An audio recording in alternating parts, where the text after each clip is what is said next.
let's debunk the myth of petrolatum. Let's talk about white petrolatum versus petrolatum. Why this skin hero ingredient got such a bad rap, and what the science actually says. If you've ever Googled, is Vaseline safe at midnight after reading a clean beauty blog, you are not alone. Petrolatum, the ingredient hiding inside your grandmother's medicine cabinet staple, has become one of the most controversial ingredients in modern skincare. It has been called a carcinogen. It's been banned, sort of. It's been defended by every derm with a platform and by every pharmacist like me and a cancer researcher. And it's been the secret weapon behind the slugging trend that took TikTok by storm. So what's actually true? As a pharmacist and a PhD cancer researcher who formulates skincare for people with celiac disease, food allergies, and the most reactive skin on the planet, I'm going to break down all of this in a way that actually makes sense without the fear-mongering and without glossing over the parts that genuinely matter. So what is petrolatum exactly? I use it in everything we make. Everything we make. All my creams have white, 100% purified petrolatum. Petrolatum is a semi-solid mixture of hydrocarbons derived from crude oil. Crude oil doesn't sound too good. It's been used in medicine and skincare since 1800s, when oil workers in Pennsylvania noticed that the waxy residue forming on the drilling equipment seemed to help heal their cuts and burns and wounds. That observation eventually became Vaseline. And the rest is history. Chemically, petrolatum is an anhydrous, occlusive moisturizer with the ability to decrease transepidermal water loss from here by 50 to 99%. That number is absolutely remarkable. Nothing in the skincare aisle, not ceramides, not hyaluronic acid, not the $180 barrier serum seals moisture as effectively as petrolatum. It works not by penetrating the skin, but by sitting on top of it and forming a near-impermeable seal that keeps water from evaporating. Because petrolatum is inherent, it doesn't go deep into the skin, which actually minimizes irritation or allergic responses, making it particularly useful in the treatment of conditions such as eczema, dry skin, and postoperative wounds. So why did it get such a bad rap? Well, here is where it actually gets complicated. And where the distinction between petrolatum and white petrolatum is of utmost importance and critical. When first produced, petrolatum is typically a darker color due to impurities. After being refined, it becomes the familiar transparent, sometimes pale, yellow, thick and slick substance. It's very nice. It's almost like a gel. The problem is not that all petrolatum goes through the same level of refinement. Studies show that petrolatum may contain impurities, and this is important, such as polycyclic aromatic hydrocarbons, PAH, which may have toxic, mutagenic, and carcinogenic properties. PAHs are byproducts of organic material combustion, and the National Toxicology Program and the International Agency for Research on Cancer classify certain PAHs as potential carcinogens and others are as known carcinogens. This is the scientific basis for the controversy, and it's a real concern with one important caveat. It only applies to improperly purified and refined petrolatum. One properly refined petrolatum jelly poses no health risks. It's beautiful, it's white, it's light, it's occlusive. The issue is that in the United States, petrolatum is frequently not fully refined. as many manufacturers choose to use refined petrolatum or low-grade refinement processing. The United States sets no requirements for refinement or the PHA content of petrolatum used in personal care products such as creams and skincare. The European Union, by contrast, has a much stricter standard. The European Union bans petrolatum in its full refining history if its full refining history is not known. This is not a ban on petrolatum itself, it's a ban on unverified petrolatum. European Union is essentially saying, prove it's clean, we do not sell it. We don't allow you to sell it then. The US has no equivalent requirement. So white petrolatum versus petrolatum, the difference that actually matters. And that is the most important section of this entire rant that you're hearing now. And listen to it twice. Generally, the whiter the jelly, the more it has been refined. Check to make sure the petrolatum is labeled as white petrolatum or petrolatum USP, the purest grade of petroleum, which must meet the standards set by the United States Pharmacopoeia, improving consistency and purity tests. So white petrolatum is pharmaceutical grade, is fully refined, is pH free, and is safe. We only use 100% white purified petrolatum. I source it from Belgium in Europe.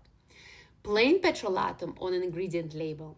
It's unknown refinement label, unknown pH content, and not verified safe.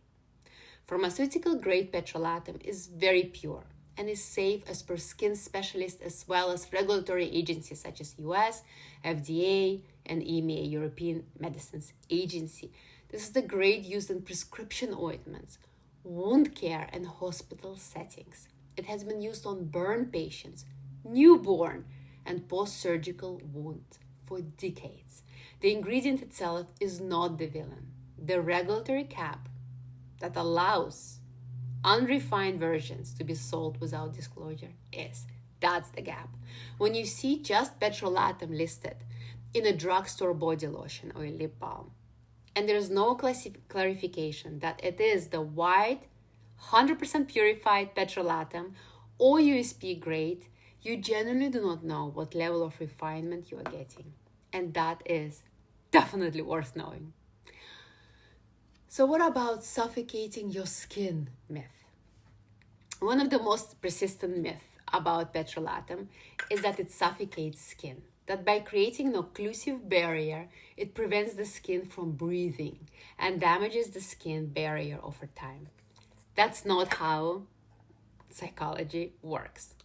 Human skin does not breathe through its surface the way your lungs breathe air. Oxygen exchange in the skin happens through blood vessels and not in the dermis, not through epidermis. Occlusion prevents transepidermal water loss, but it doesn't block oxygen delivery to skin cells. Petroleum jelly does not rebuild the barrier directly, but it supports barrier repair by sealing in moisture and other active ingredients if you choose to use some kind of serum, etc. So it kind of supports barrier repair by sealing in moisture and reducing water loss. Think of it as the world's best plastic wrap for your skin. It keeps the moisture you already have and the ingredients you've put through the serum in while the skin does the actual repair work underneath. What about clogging your pores? Several studies have claimed that petrolatum is comedogenic due to its physical properties. However, none provided references back this claim at all, none of them.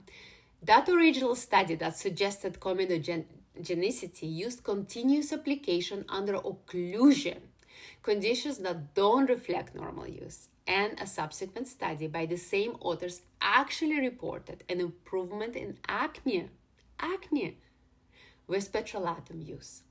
So for most skin types, properly refined white, 100% white petrolatum is non-comedogenic in real-world use.